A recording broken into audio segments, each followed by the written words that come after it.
Assalamualaikum warahmatullahi wabarakatuh. Salam guru penggerak, tergerak, bergerak, menggerakkan. Perkenalkan, nama saya Rendra Tama Onki Farisandri, calon guru penggerak angkatan 10 dari SMP Negeri 1 Cerme, Kabupaten Bondowoso, Provinsi Jawa Timur. Pada kesempatan ini, saya hendak membagikan video aksi nyata saya terkait berbagi praktik baik dan diseminasi budaya positif di SMP Negeri 1 Cerme, yang kali ini juga dihadiri oleh rekan-rekan dari Lombok Barat, Provinsi Nusa Tenggara Barat. Selamat menyaksikan.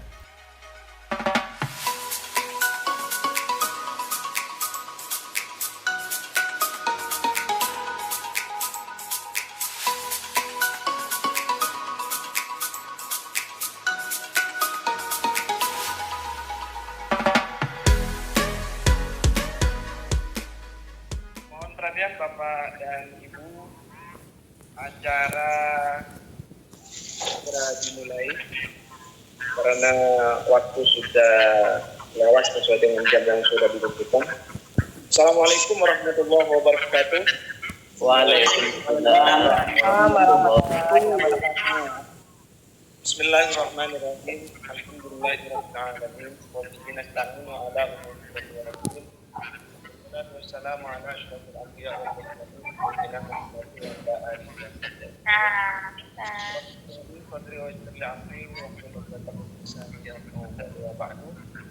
Yang terhormat Bu Eni Onmayati, Ketua Komite SPM Ekonomi Kabupaten yang berbahagia, Bapak Guru dan KPU beserta dengan serta teman-teman guru yang pada hari ini sedang bergabung dalam kegiatan konferensi pers Kanutan untuk pertama kalinya kita adakan. Pertama adalah kita mengajarkan bersyukur kita kepada Allah Subhanahu wa Ta'ala yang telah melimpahkan nikmat serta taufiknya kepada kita sekalian sehingga pada hari yang berbahagia ini kita bisa melakukan kegiatan berbagi praktik baik dan budaya positif yang nantinya akan disampaikan oleh narasumber kita yaitu Bapak Rendra. Kemudian mari kita juga aturkan sholawat dan salam kita kepada Baginda Rasul beserta keluarga dan para sahabatnya. Kita juga senantiasa mendapatkan nama dan Bapak dan Ibu yang berbahagia, dalam kesempatan kerja mengenai pada hari ini, kami mengucapkan terima kasih banyak kepada para bapak dan ibu Buka Space telah mengikuti kegiatan ini dengan mudah-mudahan nanti kita disampaikan oleh narasumber kita bagi kita untuk peserta didik kita. Namun sebelum kita mulai acara ini terlebih dahulu marilah kita buka dengan pembacaan surah Al-Fatihah. Mudah-mudahan acara berkaitan tentang ini senantiasa mendapatkan pertolongan dari Allah sehingga dengan pertolongan itu acara ini bisa berjalan dengan cara yang baik. Alhamdulillah walaupun dengan tuan Al-Fatihah.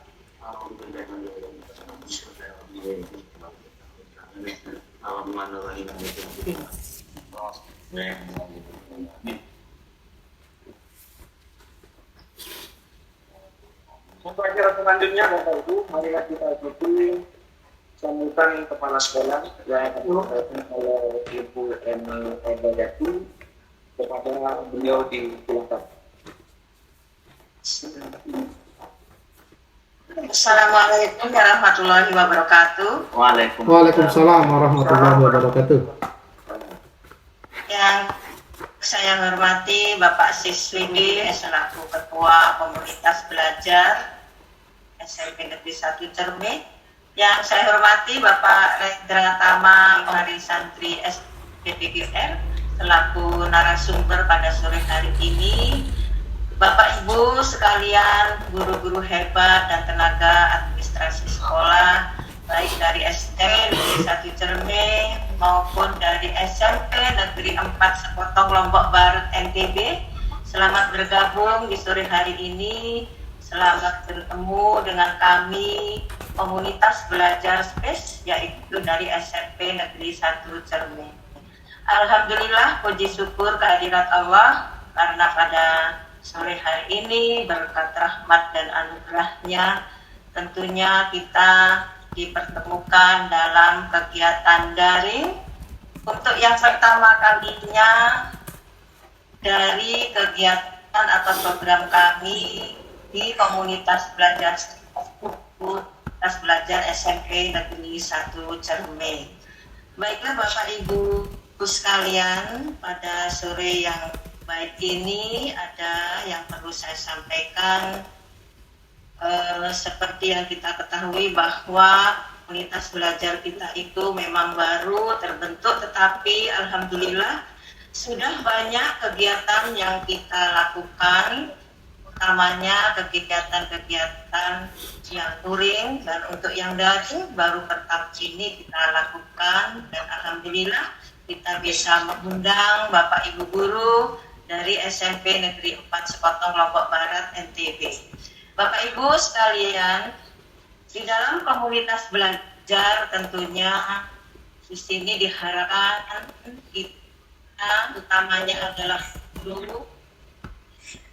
Tujuannya adalah untuk meningkatkan kompetensi pendidik guru dan membangun budaya belajar bersama. Maka di sini mari kita bersama-sama saling bekerja sama, saling berbagi ilmu, saling berkolaborasi, berbagi pengalaman yang tentunya adalah di sini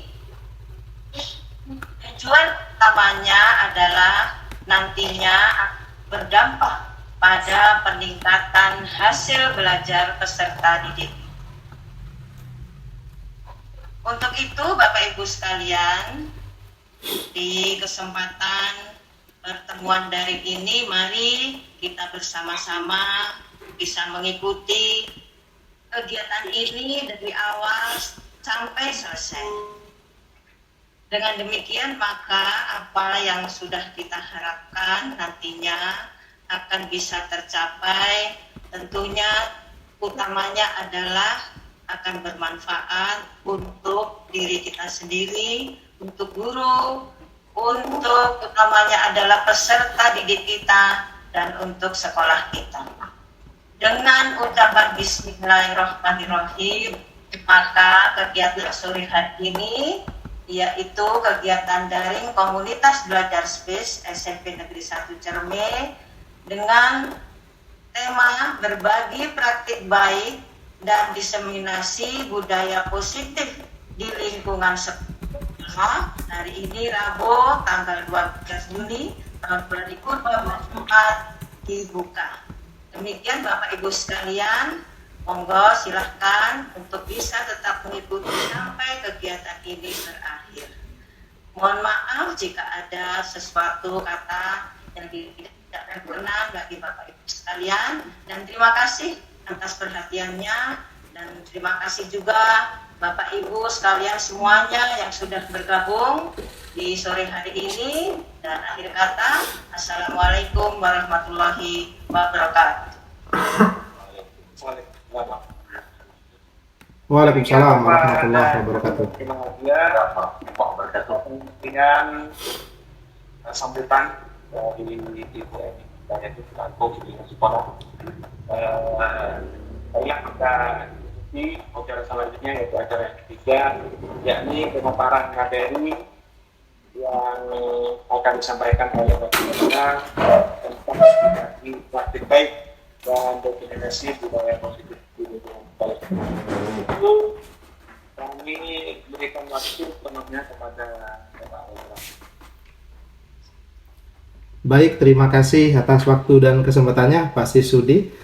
Mohon izin Bapak Ibu, apakah suara saya terdengar dengan jelas? Oke, baik, terima kasih. Mohon izin saya share screen, G.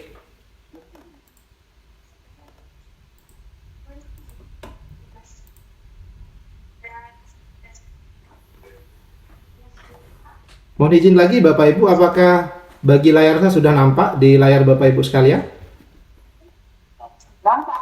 Oke, baik. A'udzubillahiminasyaitonirrajim. Bismillahirrahmanirrahim. Assalamualaikum warahmatullahi wabarakatuh. Waalaikumsalam. Selamat sore Bapak Ibu guru hebat. Yang saya hormati Ibu Kepala SMP Negeri 1 Cerme. Yang saya hormati pula Bapak Sisudi selaku Ketua Komunitas Belajar SMP Negeri 1 Cerme atau SPASE, dan juga selaku Wakil Kepala Sekolah, pun juga Bapak Ibu guru hebat yang alhamdulillah pada kesempatan ini ada sebagian bergabung dari Nusa Tenggara Barat Bapak Ibu. Jadi kita sekarang bersama-sama belajar bersama-sama. Pertama-tama adalah kita panjatkan puja dan puji syukur kita kehadirat Allah Subhanahu wa taala karena atas rahmat dan hidayahnya. Pada sore hari ini Bapak Ibu, kita masih diberikan dua nikmat terbesarnya, yaitu nikmat sehat dan sempat, sehingga dengan dua nikmat ini kita bisa berkumpul di ruang maya ini dalam kondisi tanpa kekurangan satu apapun juga demi meningkatkan kompetensi kita sebagai guru dan tenaga kependidikan. Yang kedua, salawat serta salam semoga senantiasa tercurahkan ke junjungan besar alam baginda Nabi Muhammad Sallallahu Alaihi Wasallam beserta sahabat, kerabat, dan keluarganya. Baik Bapak Ibu, pada kesempatan ini izinkanlah saya selaku guru dari SMP Negeri 1 Cerme, dan kali ini juga berperan sebagai calon guru penggerak untuk membagikan praktik baik saya yang telah saya praktikkan di kelas dan di sekolah. Yang kedua adalah saya ingin membagikan diseminasi terkait dengan modul yang saya pelajari di calon guru penggerak atau di program guru penggerak. Pada kesempatan ini yang akan saya bagikan adalah modul 1.4. Nah, jadi sedikit cerita Bapak Ibu, di program guru penggerak itu ada 3 modul besar. Ada modul 1, ada modul 2, ada modul 3. Nah, untuk modul 1 itu ada 4 sub. Jadi modul 1.1 sampai modul 1.4. Nah, modul 1.4 ini adalah membahas tentang budaya positif. Bagaimana kita selaku guru dan tenaga kependidikan untuk membentuk budaya positif kita di sekolah. Dan menariknya lagi, budaya positif ini selain di sekolah bisa kita terapkan juga di rumah Bapak Ibu. Oke? Nanti kita cermati bagaimana cara mainnya budaya positif ini dan bagaimana kita menerapkannya. Lanjut. Nah, sebelum kita masuk ke materi Bapak Ibu, kita akan membuat kesepakatan, oke? Kesepakatan forum berbagi daring SPASE ini. Nah, sebelumnya sudah saya coba tuliskan 3 kesepakatan. Yaitu yang pertama, hadir dari awal hingga akhir sesi. Yang kedua, menonaktifkan mic saat jalannya presentasi. Yang ketiga, gunakan fitur raise hand ketika hendak bertanya atau hendak bersuara. Nah, di bawahnya ada 4 yang belum terisi. Saya kembalikan ke Bapak Ibu. Jika harus ada yang ditambahkan, maka akan saya tambahkan. Monggo Bapak Ibu, apakah ada kesepakatan yang harus kita tambahkan di antara 3 ini? Saya kembalikan ke forum. Sudah cukup? Atau ada tambahan Bapak Ibu?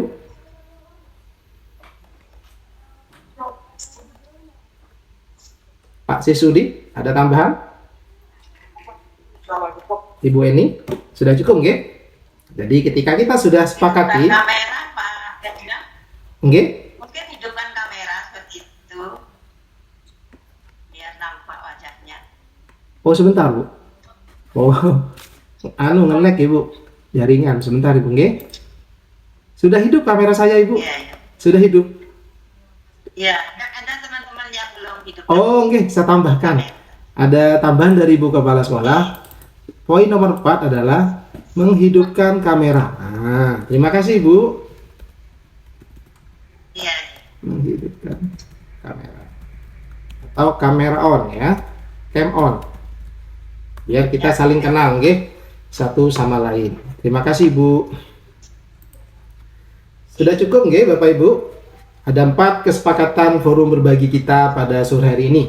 Yang pertama tadi hadir dari awal hingga akhir. Yang kedua, menonaktifkan mic saat jalannya presentasi. Ketiga, gunakan fitur raise hand saat bertanya. Yang keempat, menghidupkan kamera atau cam on. Oke, lanjut Bapak Ibu. Nah, seorang guru yang baik Bapak Ibu harus memiliki kemampuan dalam mewujudkan budaya positif di sekolah. Budaya positif tersebut dapat dijalankan dengan menerapkan konsep-konsep inti. Nah, jadi ketika seorang guru ingin menerapkan budaya positif, maka dia harus paham konsep-konsep inti itu. Sebenarnya ini bukan guru saja Bapak Ibu, bisa guru, bisa tenaga kependidikan, bahkan sampai tingkat level orang tua Bapak Ibu. Bisa diterapkan budaya positif ini. Inti yang pertama adalah disiplin positif. Yang kedua, motivasi perilaku manusia. Yang ketiga, keyakinan sekolah atau keyakinan kelas. Keempat, kebutuhan dasar manusia. Posisi kontrol restitusi. Yang keenam adalah segitiga restitusi. Oke.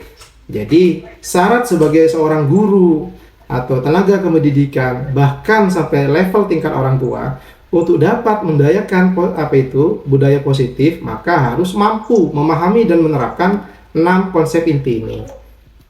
Yang pertama adalah disiplin positif. Yang terkesan Bapak Ibu, ketika kita melihat kalimat disiplin, pasti yang terbesit di benak kita adalah patuh dan tidak patuh, atau obey dan disobey. Apakah disiplin positif itu demikian kaitannya? Apakah harus patuh dan tidak patuh? Nah, maka kita akan jelaskan pada kesempatan kali ini. Apa sih disiplin positif itu? Apakah selalu berkaitan dia dengan kepatuhan? Nah, disiplin positif Bapak Ibu merupakan suatu cara penerapan disiplin yang mengajarkan anak bertanggung jawab dan menumbuhkan kesadaran diri berdasarkan nilai-nilai kebajikan Bapak Ibu. Tapi terjadi pergeseran makna yang terjadi di lapangan atau di sekolah atau di masyarakat. Bahwasanya disiplin itu berasal dari bahasa Latin Bapak Ibu, yang awalnya artinya disiplina, yang artinya belajar. Namun dalam budaya kita, makna kata disiplin telah berubah menjadi suatu yang dilakukan seseorang pada orang lain untuk mendapatkan kepatuhan. Jadi ada pergeseran makna Bapak Ibu. Kalau kita pernah dengar ada namanya disiplin ilmu, itu kan artinya bukan kaitan dengan kepatuhan terhadap ilmu, tapi terhadap belajar. Proses di sana, proses belajar, mengajar, jadi proses belajar di sana. Nah, jadi ada pergeseran makna yang awalnya disiplin artinya belajar menjadi sebuah kepatuhan atau non kepatuhan, obey or disobey. Nah, jadi kesan yang sebenarnya disiplin positif ini adalah belajar hal-hal yang positif Bapak Ibu. Belajar hal-hal yang positif yang berangkat dari hati sanubari, dari faktor intrinsik. Itu disebut disiplin positif. Terkait dengan kontrol diri, disiplin positif lebih ke arah disiplin diri yang dapat mengontrol diri dalam melakukan segala tindakan. Jadi ketika kita membahas kontrol diri Bapak Ibu, ini ada kaitannya dengan dua faktor, yaitu faktor eksternal dan faktor internal. Nanti akan dibahas di sesi selanjutnya Bapak Ibu.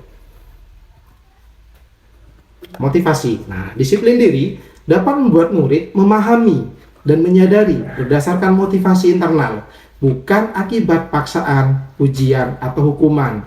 Nah, jadi intisari dari disiplin diri ini Bapak Ibu adalah membuat murid atau membuat seseorang memahami dan menyadari.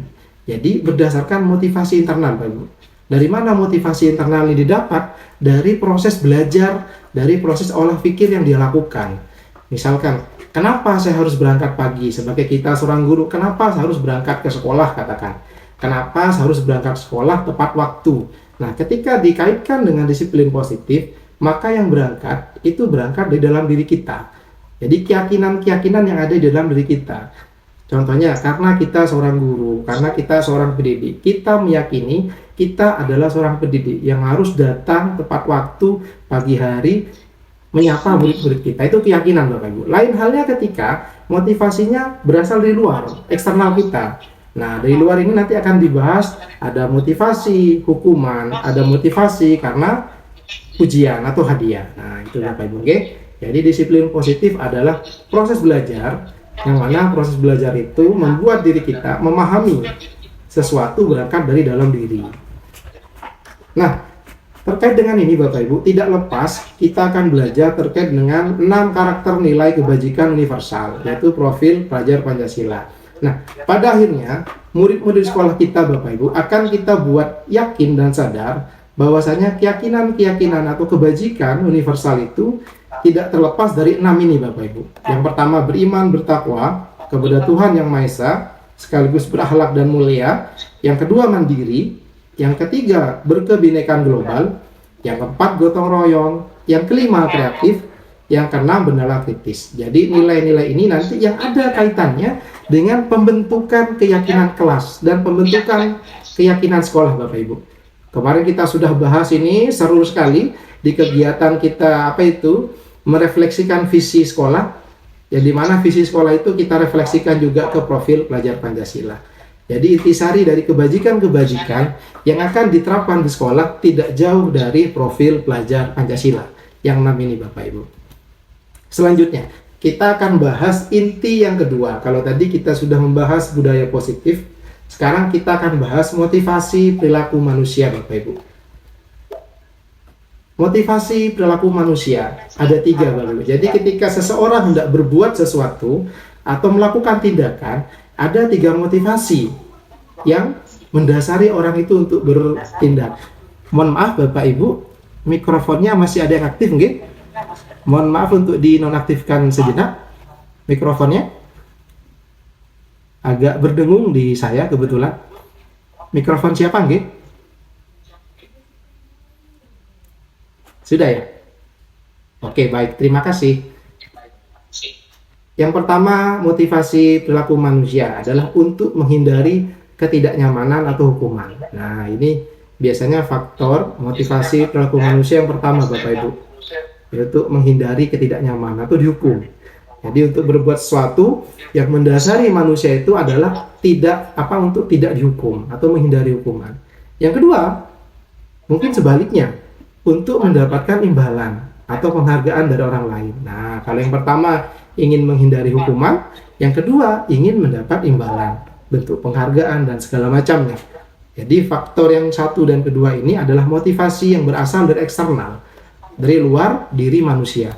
Yang ketiga, untuk menjadi orang yang mereka inginkan dan menghargai diri sendiri dengan nilai-nilai yang mereka percaya. Nah, ini yang hendak kita terapkan Bapak Ibu untuk murid kita, untuk diri kita sendiri, untuk anak-anak kita di rumah, bahkan untuk pasangan kita di rumah.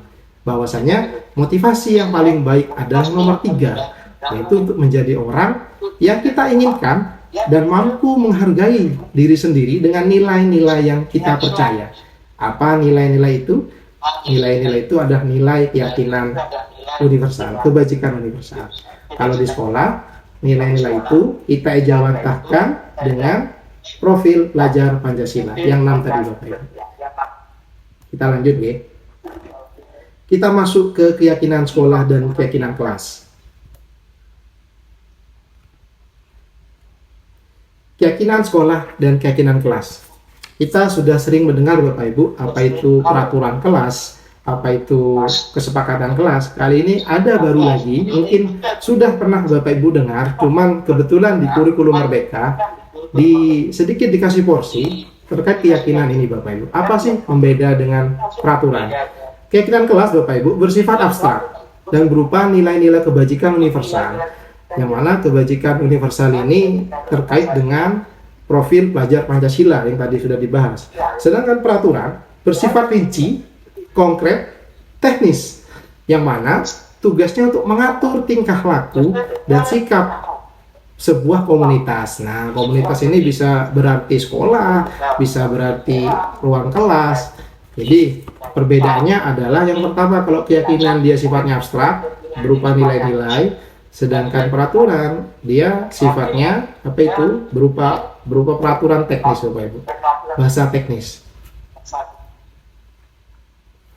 Guru berperan dalam mewujudkan terbentuknya keyakinan sekolah atau kelas dengan adanya kesepakatan antara guru dan murid. Kebetulan kemarin sudah saya coba terapkan ini Bapak Ibu. Kemarin saya coba berkolaborasi dengan wali kelas. Kebetulan karena waktunya terbatas, saya masih berkolaborasi dengan satu wali kelas. Insya Allah atas izin Ibu Kepala Sekolah, tadi sudah saya diskusikan ke depannya setelah ajaran baru kita bisa berkolaborasi Bapak Ibu. Jadi Bapak Ibu wali kelas bisa saling berkolaborasi dengan saya dalam kaitan menyusun keyakinan kelas ini. Nanti langkah-langkahnya akan dijelaskan di slide yang setelah ini. Keyakinan sekolah atau kelas berupa pernyataan-pernyataan universal yang mudah diingat dan dipahami dan harus diterapkan di lingkungan sekolah. Nah, jadi ketika dibuat seperti ini Bapak Ibu, diagram seperti ini, peraturan kelas itu porsinya paling bawah Bapak Ibu. Jadi keyakinan kelas itu melingkupi peraturan kelas. Terus melingkupi lagi lingkungan positif yang paling umum general adalah budaya positif di sekolah. Nah, Coba kita diskusikan sejenak nggih Bapak Ibu. Tadi sudah saya sampaikan bahwasanya keyakinan kelas atau sekolah itu berupa abstrak, sesuatu yang abstrak dan berupa nilai-nilai kebajikan universal. Sedangkan peraturan bersifat rinci, konkret, teknis. Kira-kira dari tabel ini Bapak Ibu ada nomor 1 dan nomor 2. Manakah yang merupakan keyakinan dan manakah yang merupakan peraturan? Boleh, silahkan diaktifkan mikrofonnya Bapak Ibu.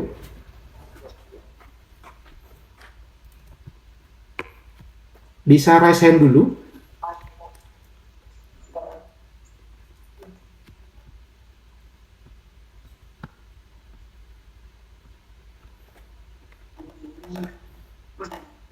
Mungkin ada yang bisa menjawab. Mau kasih salah aja, kalau nggak mau malu dengan itu main. Makanya agresif. Saya bisukan semua, nggih. Ada beban. Saya bisukan semua, nggih. Jadi kalau ada yang ingin menyampaikan, silakan dihidupkan mikrofonnya. Sebelumnya silakan angkat tangan dulu, Bapak Ibu. Jadi pertanyaannya, yang manakah keyakinan, yang manakah peraturan, Bapak Ibu? Di antara dua tabel ini, ada tabel 1, ada tabel 2.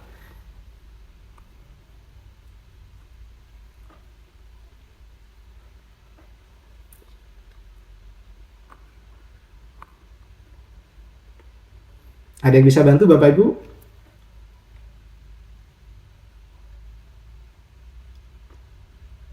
Saya Manandra. Nggih, monggo Bu Ning.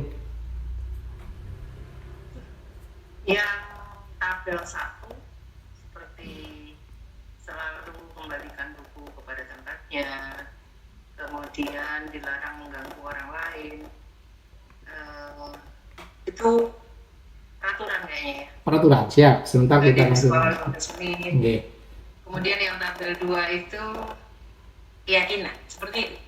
Ya, sebentar kita konfirmasi, nggih. Terima kasih Bu Ning atas jawabannya. Sebelum saya lanjut Bapak Ibu, saya ucapkan selamat bergabung untuk rekan-rekan yang dari Lombok. Ini banyak sekali kebetulan, ada Ibu Ayu, ada Bapak Marzuki, ada Bu Kade Astria, ada Pak Kasim Rohadi, ada Mas Evandi, dan kawan-kawan yang lain. Selamat bergabung di komunitas belajar Spasi. Kita lanjut nggih Bapak Ibu. Jadi dari dua tabel ini, tadi Bu Ning sudah mencoba menjawab yang manakah keyakinan, yang manakah peraturan. Jadi titik fokusnya Bapak Ibu, keyakinan itu merupakan sebuah pernyataan abstrak Bapak Ibu, ya, yang berupa nilai-nilai kebajikan. Kemudian yang peraturan kaitannya dengan sesuatu atau kalimat yang bersifat rinci, konkret dan teknis, yang mana tujuannya untuk mengatur tingkah laku dan sikap sebuah komunitas. Oke, kita coba sekarang.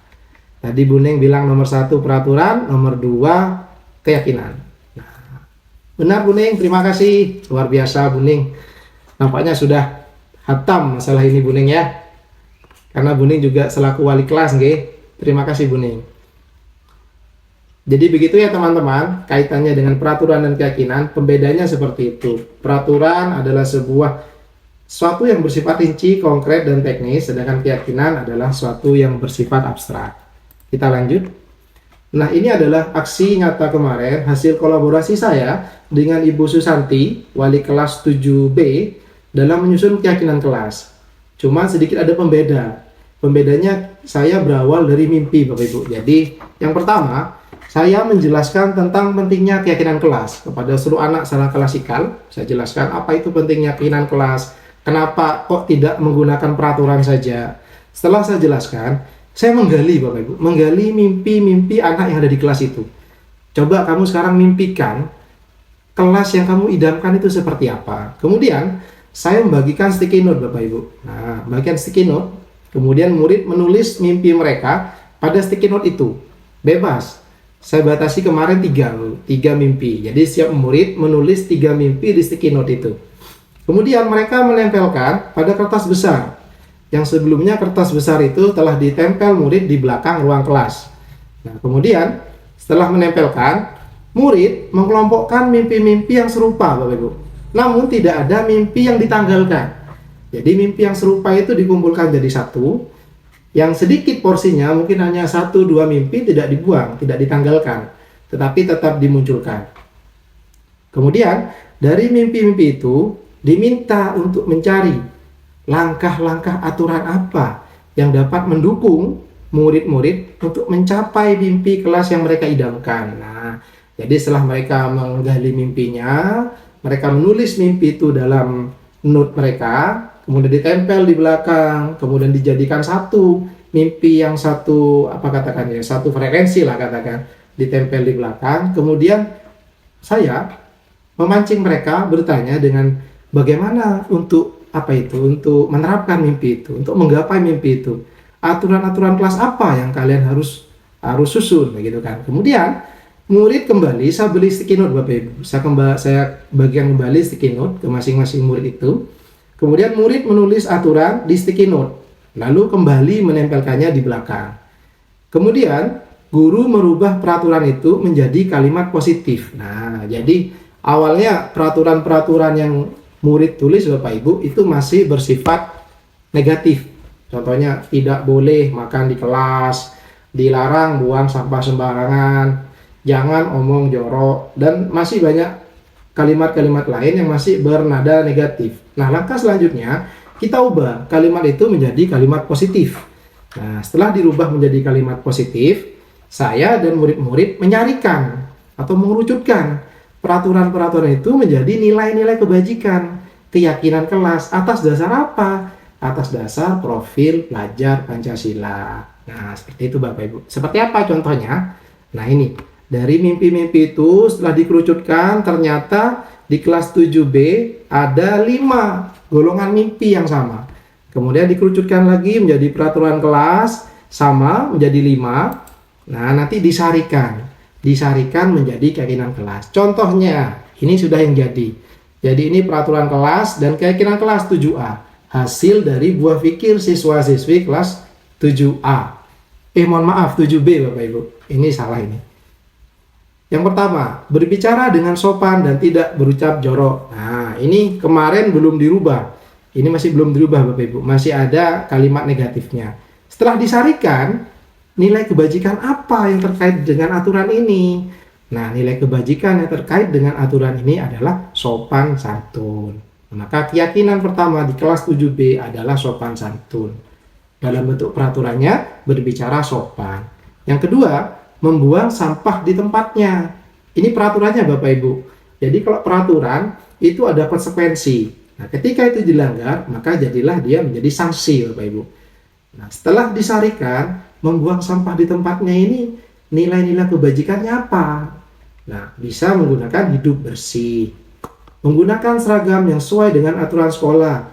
Ini kemarin setelah murid-murid menulis peraturan masih menggunakan kalimat negatif. Contohnya tidak mengeluarkan baju, terus tidak mencoret-coret baju. Nah, setelah dirubah menjadi kalimat positif, jadi kalimat menggunakan seragam yang sesuai dengan aturan sekolah. Nilai kebajikan apa? Hasil penyarian itu kerapian. Kemudian selanjutnya tepat waktu dan tuntas dalam mengerjakan tugas sekolah.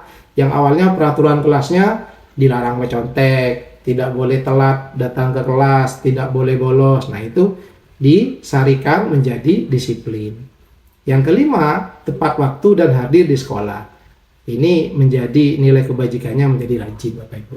Nah, ini contoh aksi nyata kami kemarin setelah berkolaborasi dengan Ibu Susan, wali kelas 7B, bagaimana menyusun keyakinan kelas yang kita susun tidak sendiri Bapak Ibu. Kita susun bersama dengan murid-murid di kelas dengan cara menggapai mimpi mereka. Kita merangkul mimpi mereka seperti apa kelas yang kalian idamkan. Jadi harapannya dengan kita berdiskusi dengan siswa, menggali mimpi mereka, menyusun peraturan dengan mereka, menggali keyakinan dengan mereka, apa sih harapannya? Harapannya mereka melakukan peraturan dan keyakinan kelas atas dasar diri mereka. Karena dua hal ini berasal dari dalam diri mereka, Bapak Ibu. Bukan berasal dari luar, eksternal kelas mereka. Tuh. Setelah itu, Ibu guru, Bapak Ibu guru, saya, Bapak dan Ibu Susan berdiskusi mengenai peran seluruh warga kelas. Jadi setelah tersusun peraturan kelas, keyakinan kelas, kita berdiskusi peran-peran yang ada di kelas, contohnya sebagai ketua kelas. Monitor Pak Rendra, suaranya tidak kedengaran. Pak Rendra, monitor suara Pak Rendra, putus-putus. Oh, sebentar Pak. Suara Pak Rendra putus-putus. Saya ganti mic ya Pak, sebentar. Kalau di Lombok suaranya jelas. Halo, Assalamualaikum, sudah jelas? Jelas, jelas, jelas. Barusan mic-nya mati Pak, ada 2 mic kebetulan. Terima kasih Pak dan Pak Haji. Oh iya. Terima kasih Pak Kasim. Pak Kasim dari Lombok Barat. Suara saya terdengar jelas? Pak Kasim dan teman-teman? Jelas. Oke, siap. Berarti. Oke, kita Oke, terima kasih Pak Marsuki. Kita lanjut ya Bapak Ibu. Jadi harapannya ketika kita menggali mimpi murid-murid di kelas, terus kita menyusun peraturan kelas, menyusun keyakinan kelas, harapannya keyakinan dan peraturan ini sama-sama dijalankan murid. Nah, seperti itu. Dan tadi kita lanjut, nggih. Nah, peran sekarang kita kembali ke peran seluruh warga kelas. Nah, jadi setelah kita terbentuk keyakinan kelas, peran-peran itu mulai dilibatkan Bapak Ibu. Jadi apa perannya ketua kelas, apa perannya wakilnya, apa peran bendahara, apa peran petugas piket. Nah, kita kaitkan nanti dengan keyakinan kelas seperti itu. Kita lanjut ke Bapak Ibu ke inti yang ketiga, yaitu kebutuhan dasar manusia. Ketika seorang murid melakukan sesuatu yang bertentangan dengan nilai-nilai kebajikan atau melanggar peraturan, nah ini menarik Bapak Ibu. Saya juga baru dapat materi ini di modul 1.4. Hal itu sebenarnya dikarenakan mereka gagal dalam memenuhi kebutuhan dasar mereka. Ini menarik Bapak Ibu. Jadi ketika ada anak, murid, atau anak kita di rumah Bapak Ibu, anak kita di rumah, sedang melakukan pelanggaran, maka sebenarnya mereka belum terpenuhi kebutuhan dasarnya. Apa sih kebutuhan dasar manusia itu Bapak Ibu? Nah, kebutuhan manusia itu Bapak Ibu, kebutuhan dasarnya, yang pertama bertahan hidup, survive. Yang kedua, kasih sayang dan rasa diterima. Yang ketiga, penguasaan Bapak Ibu. Keempat, kebebasan. Kelima, kesenangan. Nah, jadi ada 5 kebutuhan dasar manusia Bapak Ibu. Saya contohkan yang pertama, bertahan hidup Bapak Ibu. Misalkan kita di kelas, jam terakhir ngajar di kelas, ada murid kita susah sekali konsentrasi. Setelah kita tanya, kenapa aku tidak konsentrasi belajar di kelas? Saya lapar Pak. Nah, lapar itu merupakan kebutuhan dasar manusia Bapak Ibu, yang belum terpenuhi. Bagaimana supaya terpenuhi? Maka dia harus makan. Jadi selama ada faktor kebutuhan dasar manusia yang belum terpenuhi, maka itu akan menjadi masalah Bapak Ibu. Bukan untuk murid, untuk manusia. Yang kedua, kasih sayang. Yang ketiga, penguasaan. Keempat, kebebasan dan kesenangan. Sama saja. Jadi ketika manusia tidak dibutuhi, tidak dilengkapi kebutuhan dasarnya, maka akan menjadi masalah Bapak Ibu, atau timbul masalah. Nah, sekarang kita studi kasus nih Bapak Ibu. Di sini studi kasusnya, Ibu Susi, guru wali kelas 9B, sedang bingung menghadapi ulah satu murid di kelasnya yang bernama Tommy. Beberapa anak telah mengeluhkan Tommy seringkali meminta bekal makan siang mereka dengan paksa. Nah, jadi Tommy itu katakanlah merampas Bapak Ibu, merampas makanan temannya. Jika Anda menghadapi situasi seperti itu, seperti Ibu Susi, apa yang akan Anda lakukan? Menurut Anda, kira-kira apa alasan Tommy melakukan hal itu? Nah, kita diskusi ringan Bapak Ibu. Mungkin 1-2 orang guru bisa menyampaikan pendapatnya, nggih. Ini ada studi kasus, saya ganti dulu nggih. Ini Ibu Susi. Ibu Susi. Nanti bisa saling diskusi nggih. Susi. Nah. Ternyata di kelas Bu Susi itu ada siswa namanya Tommy, suka ngambil jatah makan siang temannya. Jika Anda menghadapi situasi seperti Bu Susi, apa yang akan Anda lakukan? Menurut Anda, kira-kira apa alasan Tommy melakukan hal itu?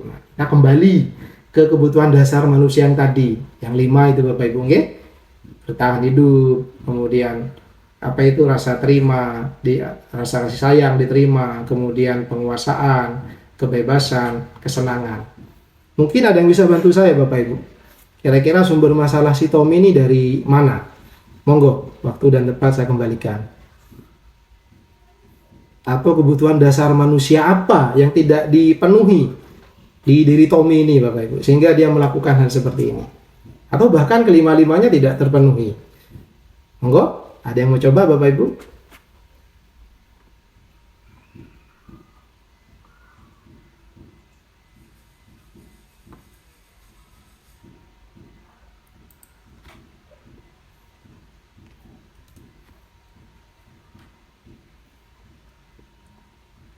Kira-kira Silakan Bapak Ibu. kira-kira ada yang bisa menganalisa. Juga Pak Rendra. Oke. Ini kasus sederhana Bapak Ibu. Tommy ini suka merampas makanan temannya. Nah, kira-kira apa itu kebutuhan dasar manusia apa yang Tommy ini tidak dapat dipenuhi oleh Tommy?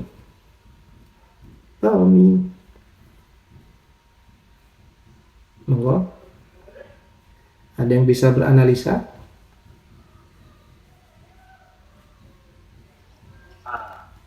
Bisa, mungkin saya bisa mencoba. Siap, Pak Haji Adnan.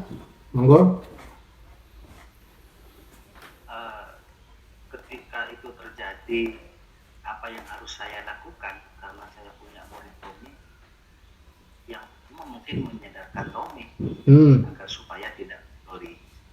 Kalau dari segi kebutuhan dia memang butuh sudah. Kenapa dia mencuri? Dia butuh karena lapar. Yang kedua mungkin yang harus dilakukan kita sebagai seorang guru juga harus berkorban. Ya bagaimana agar supaya Tommy itu kenyang. Artinya apa? Ya sekali-kali kita mungkin juga memberi samu terhadap Tommy agar supaya Tommy tidak mencuri atau tidak dengan cara paksa. Tapi intinya yang dasar bagi saya harus menyadarkan Tommy agar supaya tidak mencuri apapun keadaannya. Mungkin bisa ditambah dengan teman-teman yang lain. Siap. Mungkin begitu dulu Pak Rendra. Terima kasih Pak Jatnan. Sungguh jelas nih pemahamannya. Jadi pendekatannya Pak Adnan menjelaskan masalah dengan menanyakan penyebabnya dulu dengan Tony. Kemudian Oh iya. iya. Jadi kira-kira Pak Adnan, saya tanyakan, kira-kira kebutuhan dasar apa yang Tommy ini tidak punya dari yang 6 tadi, yang 5 Pak Adnan? Atau saya ulang yang 5 ya. Yang 5 itu ini Pak Adnan, Pak Haji, oke. Nah, bertahan hidup, kasih sayang, penguasaan. Kalau penguasaan Bapak Ibu terkait dengan penguasaan di bidang kemampuan, materi, itu penguasaan Bapak Ibu. Kebebasan dan kesenangan. Nah, tadi kan Pak Haji Adnan sudah menjelaskan dengan gamblang dari cara penyelesaiannya, terus pendekatannya ke murid seperti apa. Nah, sekarang jadi pertanyaan selanjutnya, kira-kira kebutuhan dasar manusia apa yang Tommy tidak dapatkan? Bisa dilanjut Pak Adnan, kira-kira. Kebutuhan dasar apa kira-kira Pak Haji? Ya belum ke kesenangannya mungkin, kebebasan dan kesenangannya. Oke, kita catat dari Pak Haji Adnan kesenangan. Di sini ada yang raise hand. Yang raise hand ini ada Bu Yanti, Pak Jamil, Pak Marzuki dari Lombok, Bu Ningsi. Kita dari bawah dulu Dari Pak Jamil, Muhammad Jamil. Monggo Pak Jamil. Ya Pak. Ya Pak. Kalau menurut saya itu kenapa Tommy melakukan seperti itu? Yang pertama karena poin yang pertama untuk bertahan hidup secara umumnya. Karena kebutuhan juga mungkin. Kebutuhan hidup.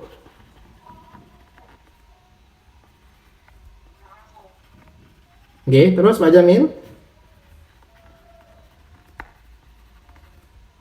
Sudah putus ya?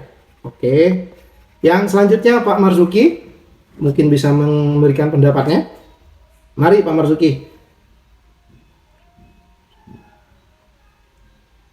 Mikrofonnya Pak Marzuki.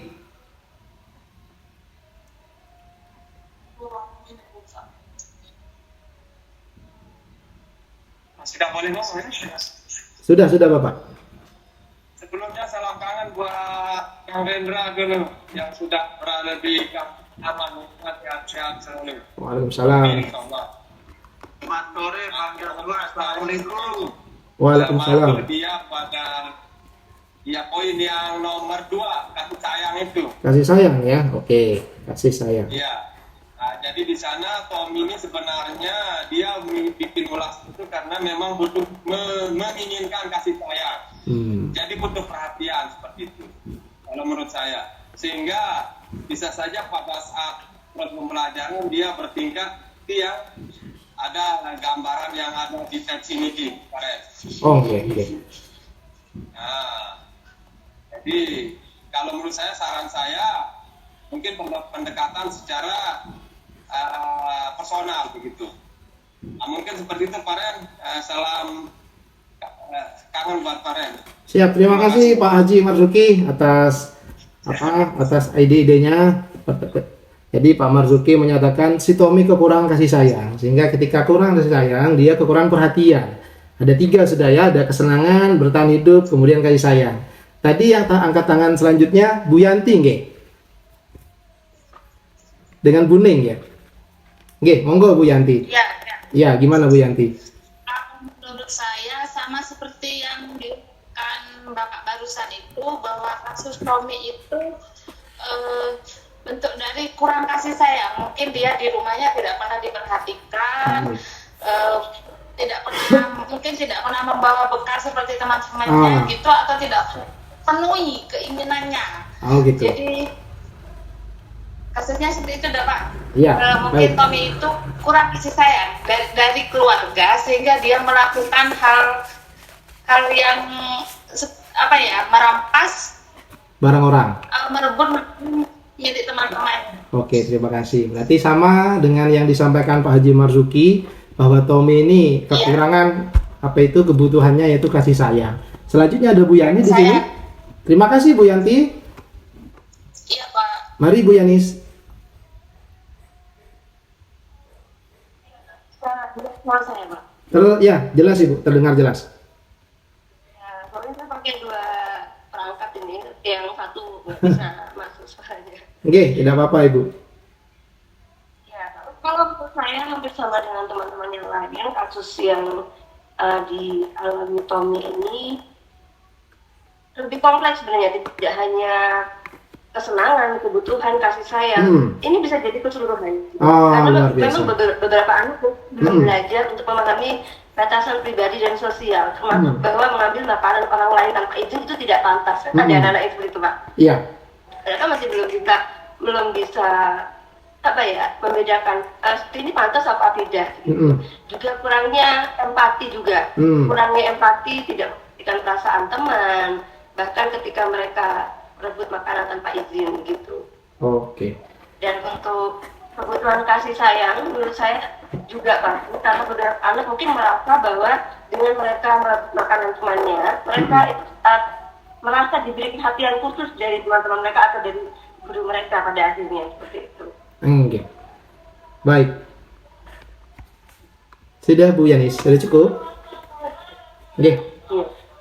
Terima kasih Bu Yanis. Selain itu mungkin mungkin seperti yang Pak Hasan sampaikan juga, kebutuhan nutrisi atau kelaparan dalam beberapa kasus, mungkin anak-anak juga merasa lapar atau kurang mendapat nutrisi yang memadai di rumah, sehingga mereka mencari makanan di tempat lain.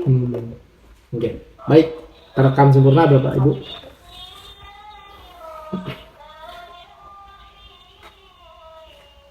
Sudah cukup Bu Yanis? Oke, terima kasih banyak Bu Yanis. Jadi setelah ide-ide gagasan teman-teman tadi, dari awal ada kesenangan, ada bertahan hidup, kasih sayang, dan Bu Yanis katakan mungkin malah semuanya Pak tidak dipenuhi, kata Bu Yanis ya. Nah, maka kita coba lihat sekarang bagaimana penjabaran analisanya. Oke. Yang pertama, alasan Tommy yang pertama, karena ia lapar dan orang tuanya tidak membawakan bekal makan siang. Boleh kita berasumsi seperti itu Bapak Ibu. Jadi sebelum kita menanyakan ke anak yang bersangkutan, boleh kita berasumsi bahwasanya ternyata mungkin dia lapar karena tidak dibawakan bekal makan siang oleh orang tuanya. Maka kebutuhan dasar yang sedang berusaha dipenuhi oleh Tommy karena dia tidak terpenuhi adalah kebutuhan dasar bertahan hidup atau survival. Nah, karena kalau orang lapar Bu, kan instingnya langsung langsung hidup kan. Wah, saya lapar nih, harus makan. Nah, cara mencari makannya itu yang harus diarahkan. Mungkin cara mencari makan itu Tommy ini yang salah, mengambil bekal temannya. Jadi alasan pertama oleh Tommy adalah dia tidak dipenuhi kebutuhan untuk bertahan hidup, survival. Tadi disampaikan oleh Pak Haji Adnan, apakah ada alasan yang lain? Coba kita lihat. Oh, ternyata ada. Alasan kedua. Alasan kedua berisi karena dia merasa senang temannya jadi memperhatikan dia. Jadi alasan kedua, si Tommy senang Bapak Ibu, jadi pusat perhatian teman-temannya. Ketika temannya melaporkan tindakan itu pada gurunya, dan gurunya memberitahu orang tuanya, sehingga orang tuanya jadi memperhatikan dia, maka kebutuhan dasar yang sedang dipenuhi Tommy adalah kebutuhan akan kasih sayang dan rasa diterima. Nah, ini analisa kedua. alasan kedua. Jadi si Tommy ini emang sengaja berbuat seperti itu supaya gurunya lapor. Pada akhirnya melapor ke orang tua, sehingga orang tuanya memperhatikan Tommy. Jadi alasan kedua, Tommy sedang tidak dipenuhi kebutuhan kasih sayang dan rasa diterima. Yang ketiga, nah bisa juga kita berangkat dari alasan ketiga. Karena temannya jadi takut dengan dia dan menuruti keinginannya, maka sebetulnya Tommy sedang berusaha memenuhi kebutuhan dasarnya akan kekuasaan atau penguasaan. Nah, jadi yang pertama sudah bertahan hidup, alasannya pendekatan pakai itu. Yang kedua kasih sayang dan rasa diterima. Yang ketiga adalah penguasaan atau kekuasaan. Jadi seakan-akan si Tommy hendak berkuasa atas teman-temannya. Nah, ingin ngebosi katakanlah Bapak Ibu. Itu kebutuhan yang ketiga. Sebenarnya bisa saja penguasaan ini dialihkan ke hal yang positif. Kita sebagai seorang guru bisa mengalihkan itu. Bagaimana? Memberi Tommy ini sesuatu yang amanah di kelas atau tanggung jawab di kelas, diarahkan di kelas. Bisa juga dilibatkan di dalam penyusunan peraturan di kelas, jadi wakil di kelas, diberi tanggung jawab oleh wali kelasnya. Sehingga yang mana ketika Tony ingin mendapatkan kekuasaan atau penguasaan, dia mendapatkan dengan cara yang positif. Kalau seperti ini kan negatif. Jadinya dia ingin berkuasa di kelas cuman menggunakan cara yang negatif. Dengan apa? Mengambil secara paksa makanan teman-temannya. Yang keempat, ada lagi yang keempat Bapak Ibu. Yang kebebasan. Kenapa dia lakukan itu? Karena dia bosan dengan bekal makanan yang dibawakan ibunya dari rumah. Karena ibunya selalu membawakan bekal yang sama-sama, seperti itu saja. Oleh karena itu, dia ingin mencoba makanan teman-teman yang lain yang nampaknya beraneka ragam. Maka Tommy sedang berusaha memenuhi kebutuhannya akan kebebasan. Jadi, analisa yang keempat masuk di kebutuhan dasar manusia, kebebasan. Yang kelima, karena ia melakukan karena iseng-iseng saja, Bapak Ibu. Ia menikmati ekspresi wajah teman-temannya yang kesal karena diambil makanannya. Dan menurut dia, ekspresi teman-temannya itu lucu. Maka Tommy sedang berusaha memenuhi kebutuhan akan kesenangan. Jadi kalau dipandang Bapak Ibu, dari 5 sudut pandang yang 5 tadi, dari survival sampai kesenangan, kita sebagai seorang guru bisa Bapak Ibu mendekati Tommy dengan sudut pandang yang mana saja. Tapi kita sesuaikan sebenarnya masalah Tommy ini berawal dari mana. Nah, misalkan kalau memang berawal dari faktor kesenangan, kita carikan solusi yang berkaitan dengan kebutuhannya akan kesenangan. Nah, seperti itu Bapak Ibu. Ini contoh 5 alasan untuk mendekati Tommy. Loh, kalau ternyata alasan yang pertama digunakan, yang pajaknan tadi, ternyata Tommy ini tidak dibawakan bekal makan siang orang tuanya. Tadi pajaknan sudah menyampaikan solusi. Maka setidaknya guru bisa berkorban sedikit. Nanti setelah itu barangkali bisa ada komunikasi baik antara guru dan wali murid atau orang tua. Dijelaskan bahwasanya di sekolah si Tommy tidak bawa bekal, sehingga implikasinya dia mengambil bekal kawannya. Alangkah baiknya Bapak Ibu jelaskan orang tuanya, bekalnya dipenuhi supaya Tommy di sekolah tidak kelaparan. Nah, jadi 5 pendekatan ini Bapak Ibu bisa kita gunakan sebagai guru untuk membantu siswa menyelesaikan masalahnya. Bisa 1 pendekatan, bisa menggunakan survival, bisa 2 pendekatan, karena kasuistik Bapak Ibu. Setiap murid memiliki permasalahan yang beraneka ragam. Nah, cara pendekatan seperti ini. Ketika murid ada masalah, apa itu kebutuhan-kebutuhan dasar manusiawi apa yang sedang tidak dipenuhi.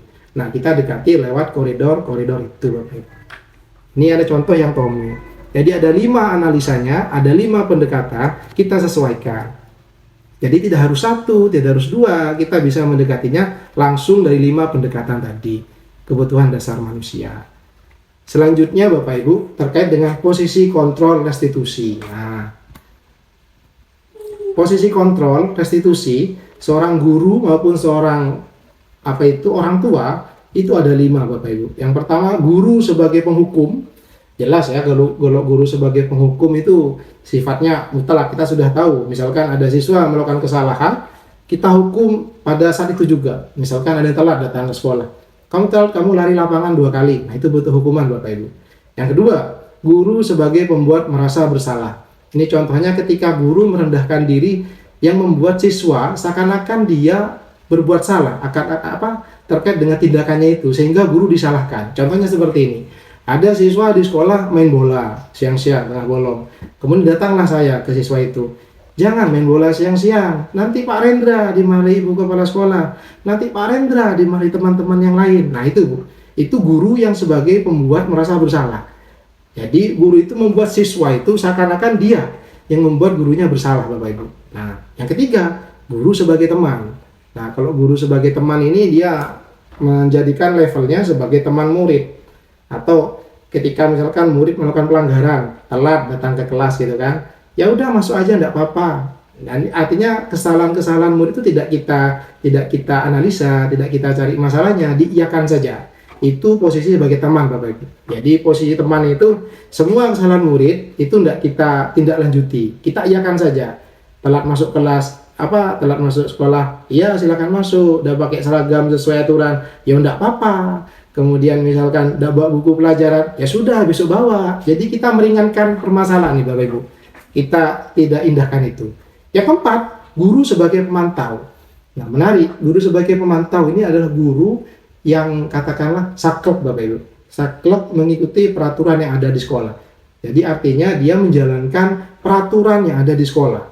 Ada konsekuensi, ada sanksi, seperti itu. Jadi ketika ada siswa melakukan pelanggaran, katakanlah ada siswa menggunakan sepatu warna merah katakanlah ketika hari Senin.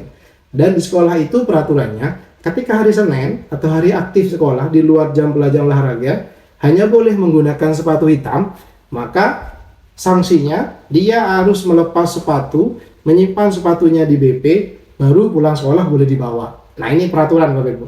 Guru yang berposisi sebagai guru pemantau menerapkan aturan itu Bapak Ibu tanpa ampun. Nah jadi ketika ada anak datang ke sekolah hari Senin pakai sepatu warna selain hitam, langsung jalankan aturan. Kamu tidak pakai sepatu hitam, lepas sepatumu, simpan di BP, masuk kelas. 1 hari penuh kamu tidak boleh pakai sepatu. Nah jadi tidak ada lagi keringanan-keringanan atau membuat membuat rasa bersalah, bahkan menghukum. Tidak. Jadi guru pemantau ini tidak menghukum, tapi menjalankan peraturan. Nah, gimana ketika peraturan dilanggar, ada sanksinya. Sanksi itu yang guru tidak lanjuti, tidak lebih dari itu. Jadi kalau sanksinya lepas sepatu, seharian di sekolah tidak pakai sepatu, ya itu, dia lakukan itu. Tidak ada lari-lari lapangan, tidak ada berdiri di depan kelas, tidak ada. Jadi dia melakukan peraturan, menerapkan peraturan yang ada. Nah, kalau guru manajer bagaimana? Guru manajer ini kaitannya dengan komunikasi Bapak Ibu. Jadi ketika ada siswa bermasalah, yang dia lakukan pertama kali dan secara berkesinambungan adalah komunikasi.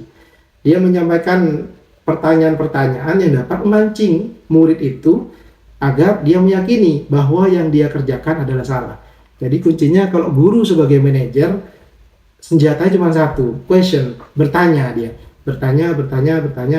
Yang jawab siapa? Murid. Nanti murid akan menjawab pertanyaan-pertanyaan pemancing yang guru berikan. Nah, seperti apa? Nanti ada videonya Bapak Ibu ya.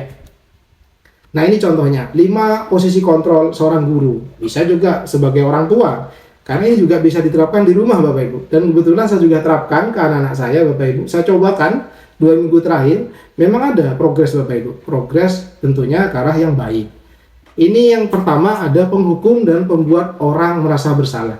Jadi ketika siswa, ya kan, diterapkan dengan posisi kontrol penghukum dan pembuat orang bersalah, maka identitas siswa itu adalah gagal, Bapak Ibu. Kenapa gagal? Karena dampaknya yang pertama, mengulangi kesalahan. Kalau menghukum, dia punya potensi, murid itu akan mengulangi kesalahan. Sedangkan membuat orang bersalah, dia dampaknya akan rendah diri. Karena murid akan merasa dia yang berbuat salah. Wah, saya lagi salah, nanti orang disalahkan karena saya. Maka identitasnya gagal, Bapak Ibu. Yang kedua, identitas berhasil sukses adalah teman dan pemantau. Kenapa dikatakan sukses? Karena dia tidak ada kaitan dengan nomor 1 tadi. Tidak akan mengulangi kesalahan, merasa rendah diri, dan segala macam. Apalagi pemantau, dia menitik beratkan pada sanksi atau bahkan hadiah. Jadi kalau pemantau itu sanksi, hadiah Bapak Ibu. Kalau melanggar aturan dia kasih sanksi, kalau dia berprestasi sesuai dengan aturan sekolah dia diberi hadiah, seperti itu. Nah, beda halnya dengan posisi kontrol sebagai manajer. Apa yang guru perbuat? Nah, kalau yang pertama menghukum itu menghardik, menunjuk-nunjuk, menyakiti, menyindir. Kalau yang membuat rasa bersalah, berceramah dan mengatakan seharusnya misalkan ibu ini kecewa, bapak kecewa karena perlakuanmu, bapak nanti disalahkan. Kemudian kita lanjut yang manajer, oke? Jadi kalau manajer apa yang guru perbuat? Mengajukan pertanyaan-pertanyaan. Nah, apa yang kita yakini? Apa yang bisa kamu kerjakan untuk memperbaiki masalah ini? Nah, seharusnya kamu seperti apa dalam menyikapinya? Bagaimana cara kamu mendekatkan diri? Itu posisi kontrol guru sebagai manajer. Jadi kata kuncinya, guru sebagai manajer adalah bertanya. Dia mengajukan pertanyaan-pertanyaan yang bisa menguatkan pribadi murid.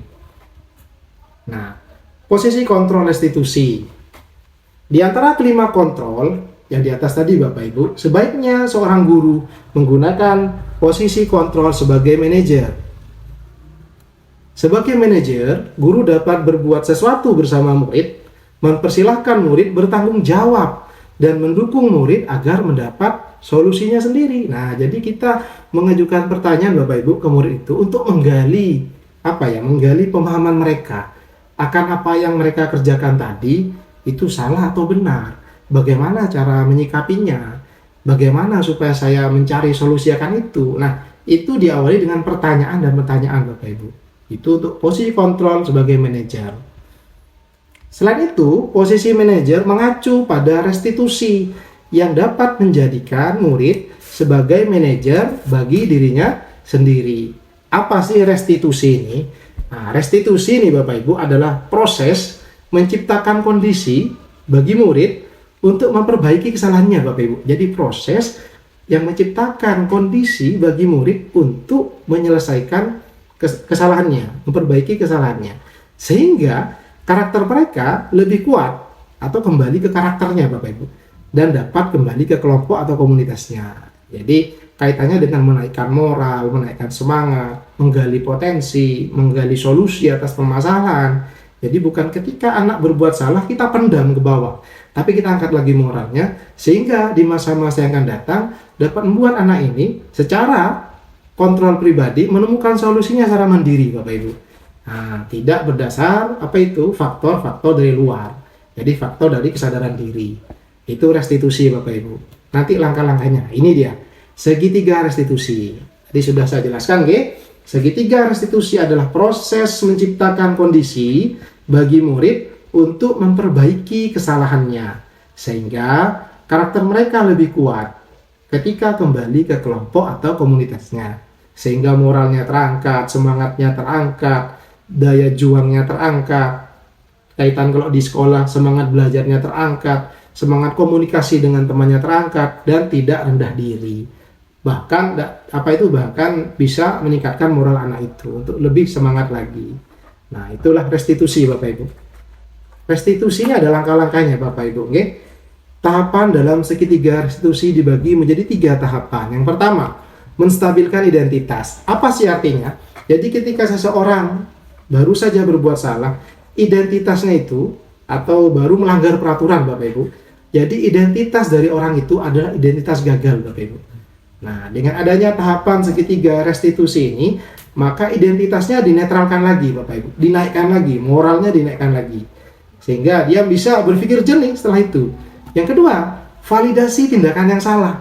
Nah, sudah distabilkan kondisinya, yang awal misalkan ada yang nangis, ada yang kecewa, rendah hati, ada yang rendah diri, kemudian yang lain-lain, kita stabilkan dulu dia. Kita naikkan moralnya dengan bertanya itu. Kemudian kita validasi apakah tindakan yang dia lakukan tadi itu sudah benar atau bahkan salah. Nah, itu langkah kedua. Langkah ketiga, menanyakan keyakinan Bapak Ibu. Saya revisi ini saya ketik ini. Menanyakan keyakinan. Jadi ini bukan hanya bualan saja Bapak Ibu, sudah saya coba terapkan. Pertama saya di madrasah pertama saya di rumah kepada anak-anak saya. Kedua di sekolah, murid-murid saya memang ada perkembangan Bapak Ibu. Ketika kita mendekati murid dengan cara seperti ini ada perkembangan, ada progres yang baik. Jadi langkahnya pertama menstabilkan identitas, kita angkat lagi moralnya, kita netralkan lagi posisinya, emosinya kita netralkan. Setelah itu kita validasi. Apakah yang kamu lakukan tadi itu sudah benar? Kalau salah, gimana kira-kira pendapatmu? Nah, yang ketiga, menanyakan keyakinan. Nah, kalau kamu sudah sadar kalau yang tadi salah, kira-kira keyakinan apa yang kamu langgar? Keyakinan diri apa yang kamu langgar? Keyakinan kelas apa yang kamu langgar? Keyakinan sekolah apa yang kamu langgar? Atau bahkan keyakinan di rumah apa yang kamu langgar, anak-anak? Nah, seperti itu. Nah, ini. Menstabilkan identitas. Nah, menstabilkan identitas dilakukan berdasarkan prinsip bahwa membuat kesalahan adalah bagian dari proses pembelajaran atau manusiawi, gitu Bapak Ibu. Karena tidak ada manusia yang sempurna kecuali Nabi dan Rasul. Yang nantinya akan menggeser identitas gagal ke identitas sukses. Nah, jadi kalau sudah identitasnya berubah dari negatif menjadi positif atau netral lah katakan, bisa kita lakukan tahapan-tahapan selanjutnya. Ide-ide gagasan akan keluar setelah itu. Tapi lain hal ketika masih identitasnya negatif, masih murah, masih nangis, masih cemberut, masih rendah diri, kita mau dongkak seperti apa tanya solusi karena itu mustahil Bapak Ibu. Dia akan diam saja, bahkan dia akan abaikan. Jadi angkat dulu moralnya. Bagaimana cara menstabilkan identitas? Nah, ini dia. Contoh-contoh bahasa-bahasa yang bisa kita jadikan pembuka. Berbuat salah itu hal yang manusiawi. Tidak ada manusia yang sempurna. Kita pasti bisa menyelesaikan permasalahan ini. Nah, itu dia. Kalau kamu menyalahkan dirimu sendiri terus-menerus, apakah kamu bersikap baik pada dirimu sendiri? Dan lain-lain Bapak Ibu. Kalimat-kalimat yang bisa menaikkan moral anak-anak itu. Bahwasanya apa yang kita katakan itu bisa menaikkan moral anak itu dan menstabilkan identitasnya. Sehingga identitasnya tidak berada di ranah yang negatif lagi. Kemudian setelah kita stabilkan identitasnya, kita validasi. Jadi anak itu harus paham tindakan yang dilakukan tadi itu kira-kira sesuai enggak? Salah atau benar? Sesuai norma atau tidak? Nah, kita uji Bapak Ibu. Jadi validasi tindakan yang salah dilakukan berdasarkan prinsip bahwa setiap perilaku berupaya memenuhi suatu kebutuhan tertentu. Nah, yang kita bahas tadi, ada 5 kebutuhan dasar manusia. Sehingga guru atau orang tua akan bergeser dari pemikiran stimulus respon menjadi proaktif. Artinya kita akan terus menggali pertanyaan-pertanyaan Bapak Ibu yang menimbulkan atau apa itu yang sehingga murid anak itu bercerita bahwasanya saya ini Pak, misalkan tadi yang si Tommy, saya tidak makan Pak, saya tidak bawa bekal. Nah, sehingga muncul seperti itu. Ketika dia bilang saya tidak bawa bekal, kita langsung tanya kembali, kira-kira kalau ngambil bekal teman itu baik atau tidak ya? Nah, seperti itu Bapak Ibu ya. Jadi validasi tindakan yang salah. Ketika sudah divalidasi tindakan yang salah, kemudian kita tanyakan keyakinan. Ini contoh kalimat validasi tindakan yang salah. Kamu pasti punya alasan mengapa melakukannya, apa pentingnya bagimu, mau kamu belajar cara lain untuk mendapat yang kamu butuhkan tanpa harus memukul. Kalau tadi Tommy misalkan, bisakah kamu mendapatkan apa? Bisakah kamu misalkan datang ke Pak Guru bilang kalau tidak bawa bekal, nanti Pak Guru bisa bantu mencarikan bekal. Nah, seperti itu Bapak Ibu. Jadi pertanyaan-pertanyaan pemantik yang bisa memvalidasi tindakan yang salah itu. Jadi siswa paham, oh tadi saya salah, seperti itu. Selanjutnya, menanyakan keyakinan.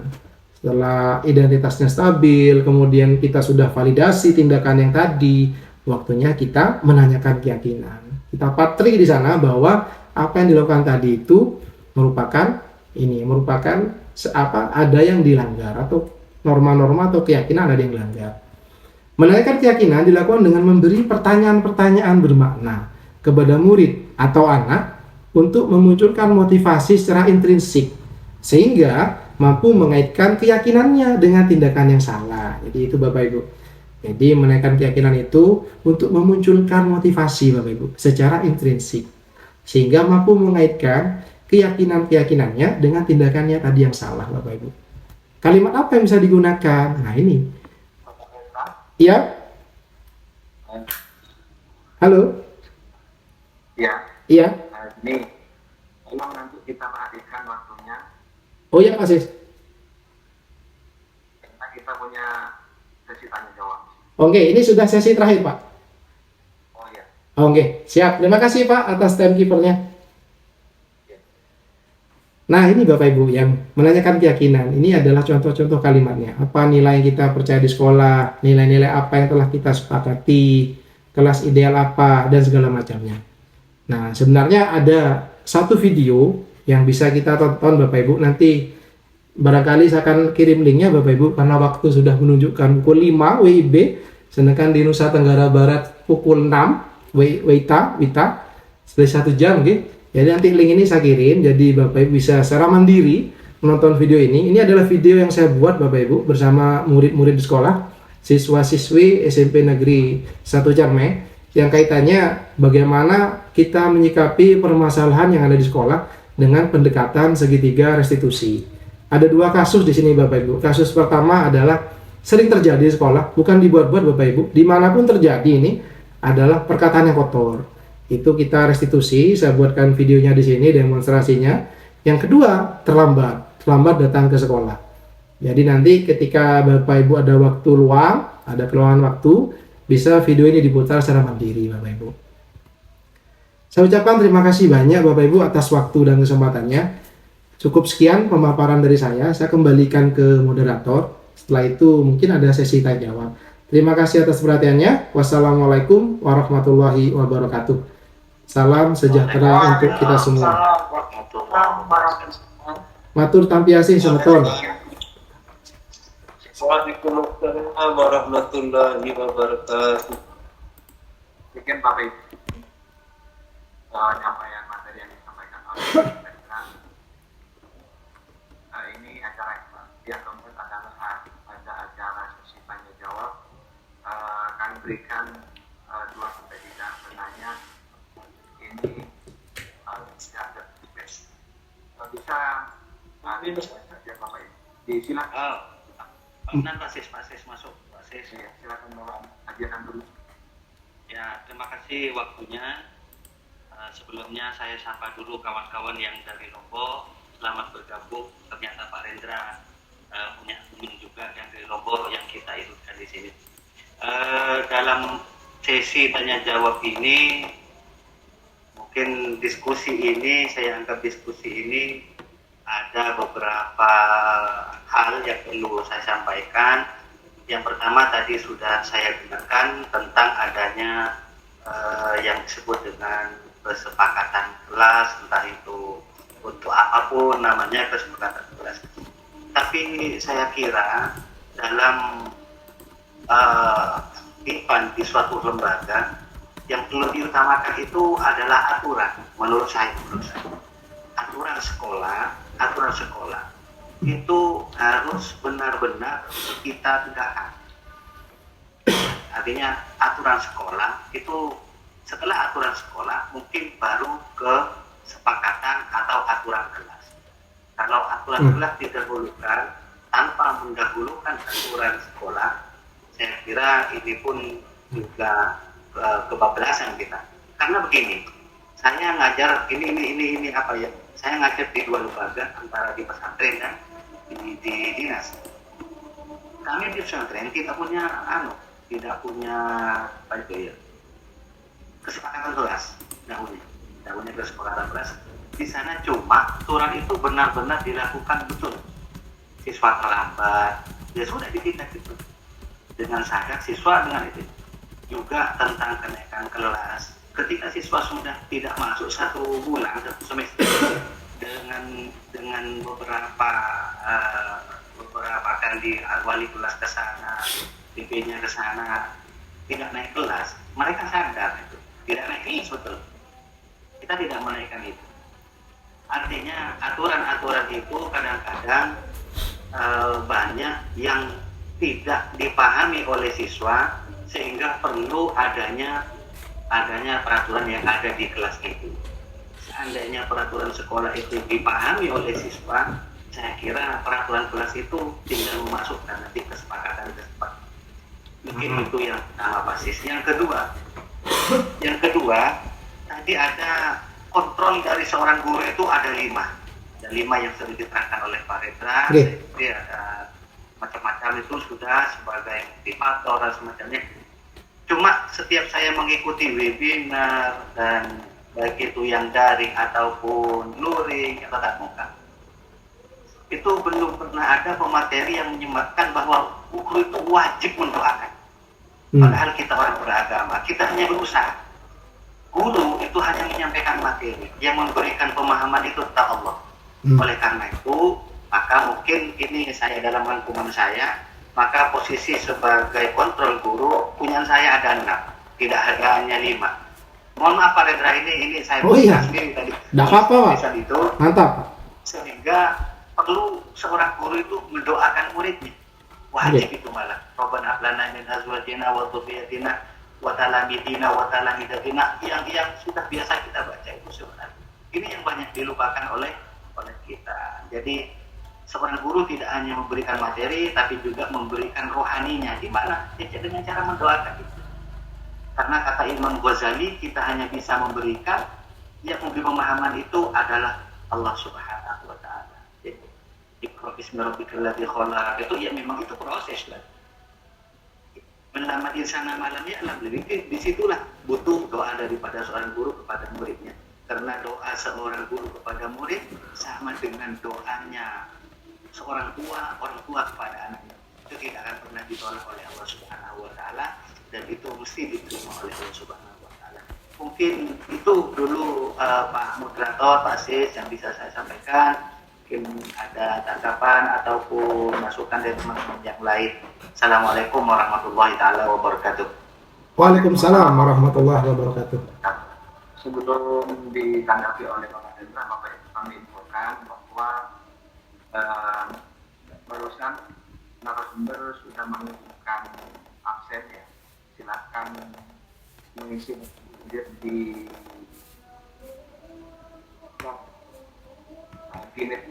Ini sudah membuka, baru saja dibuka dan alhamdulillah bisa mengisi, dan Bapak Ibu guru yang lain sambil diskusi sambil mengisi daftar hadir untuk nantinya dibuatkan sertifikat OTS. Silakan pada Bapak Hendra ditanggapi pernyataan yang disampaikan oleh Bapak Haji. Baik, terima kasih Pak Haji atas apa itu pendapatnya terkait dengan apa itu keyakinan, peraturan, kemudian guru yang mendoakan. Bagus sekali Pak Haji. Memang yang pertama kita harus punya keyakinan Pak Haji, keyakinan di sekolah. Yang mana keyakinan sekolah ini harus berawal dari mimpi-mimpi warga sekolah. Nah, mimpi warga sekolah itu dari paling bawah Pak Haji, dari anak-anak dulu. Kemudian setelah anak-anak terbentuk keyakinannya, dirangkum jadi mimpi warga sekolah. Yang mana mimpi-mimpi itu sudah pernah kita ejawantahkan Pak Haji ketika di ruangan lab IPA. Mimpi teman-teman sekalian dalam bentuk visi sekolah. Jadi keyakinan sekolah bisa juga diejawantahkan dalam bentuk visi sekolah Pak Haji. Tinggal diturunkan lagi apa itu nilai-nilai kebajikan apa yang ada di visi sekolah kita yang menjadi keyakinan sekolah, seperti itu. Kalau peraturan sekolah saya rasa sudah lengkap, sudah ada di sekolah kita. Tinggal kita sarikan saja Pak Haji. Peraturan-peraturan yang ada di sekolah itu kita sarikan. Misalkan peraturan nomor 1 sampai 10 sarinya kemana? Oh, sarinya kesopanan misalkan. Peraturan nomor 11 sampai 15 sarinya kemana? Oh, kemandirian. Jadi peraturan sudah ada di sekolah bisa kita sarikan Pak Haji, tanpa harus merombak peraturan yang ada. Seperti itu Pak Haji. Di SMP 1 Cermin apa sudah ada nggih peraturan sekolah? Sudah nggih Bapak Ibu nggih? Sudah nggih Pak Haji selaku kesiswaan? Pak Haji Anan? Atau adanya ada, tapi kan belum sempurna terrealisasi. Oh, oke. Jadi ketika belum maksimal diterapkan, jadi bagaimana upaya-upaya kita Pak Haji untuk menyampaikan ini ke tingkat di kelas. Nah, kita nanti evaluasi Pak Haji, apakah peraturan dan keyakinan yang di kelas itu yang berawal dari mimpi anak-anak, apakah juga diwakilkan di peraturan sekolah itu, di keyakinan di sekolah itu. Nanti bisa kita evaluasi Pak Haji. Oke? Seperti itu Pak Haji, oke? Yang kedua, masalah guru mendoakan luar biasa Pak Haji, memang sudah sepantasnya. Selain kita didoakan murid kita juga harus mendoakan murid-murid kita Pak Haji. Mungkin juga dapat terangkum ke dalam guru-guru yang manajer itu Pak. Posisi guru sebagai manajer itu juga bisa Pak. Jadi kalau yang berapa tadi? Yang 5 Pak Haji, itu kan posisi kontrol ketika guru menyikapi sebuah permasalahan Pak Haji. Nah, mungkin dari segi spiritualnya bisa dimasukkannya ke 6 tadi Pak Haji sampaikan. Boleh, sah-sah saja.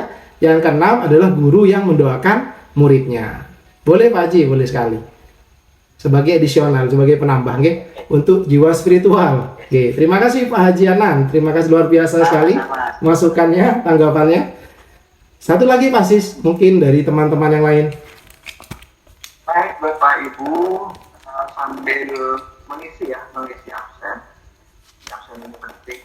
Silakan dibuka dicek untuk data kehadirannya. Sambil mengisi, masih ada waktu untuk teman-teman guru yang mengikuti kegiatan ini silakan untuk menanyakan apa yang tadi sudah disebutkan oleh Pak Tadi.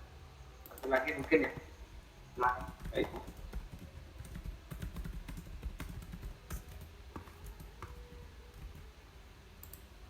Halo Bapak Ibu,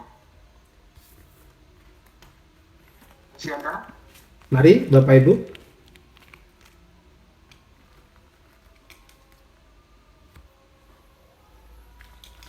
Kuning, Bu Yanti, halo. Bapak Muhammad Salam. Oh, ini ada Pak Marzuki, Pak Haji Marzuki. Iya, dari Lombok ya. Oke. Sila Pak Haji.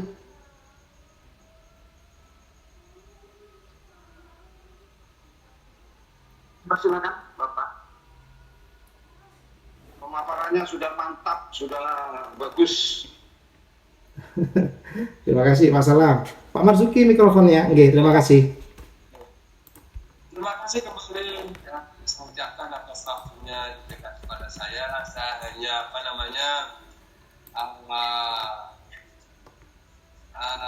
ke efek terhadap ayahanda Pak Adnan ini luar biasa sekali solusi yang diberikan kepada kita.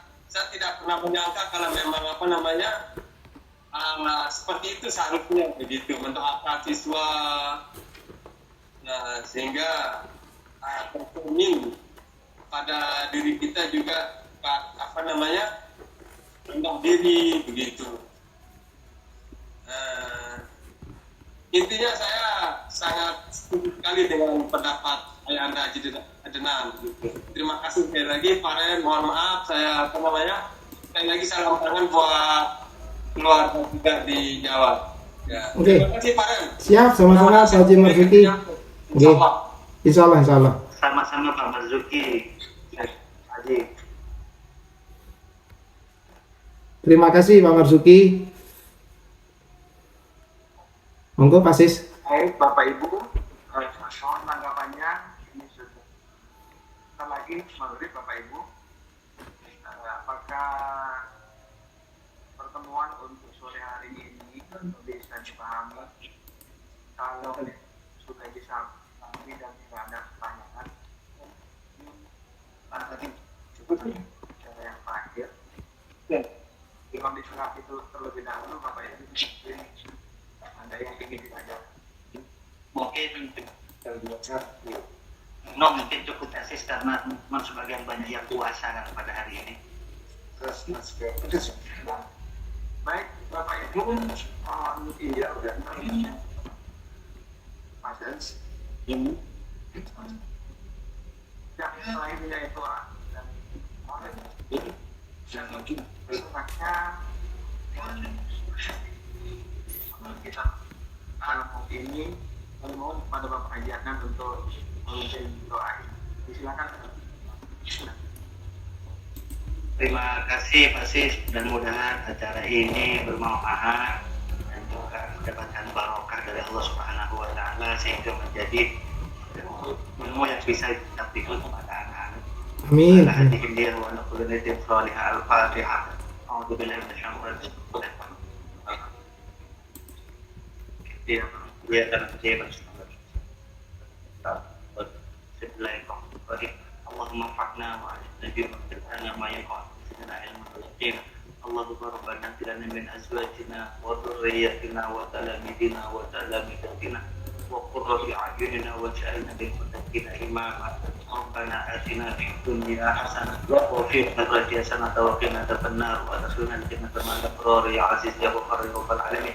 بفضل سبحان ربك رب العزة عما يصفون وسلام على المرسلين والحمد لله رب العالمين. تقبل منا بنور الفاتحة. أعوذ بالله من الشيطان الرجيم. بسم الله الرحمن الرحيم. إياك نعبد ونستعين عليهم والضالين.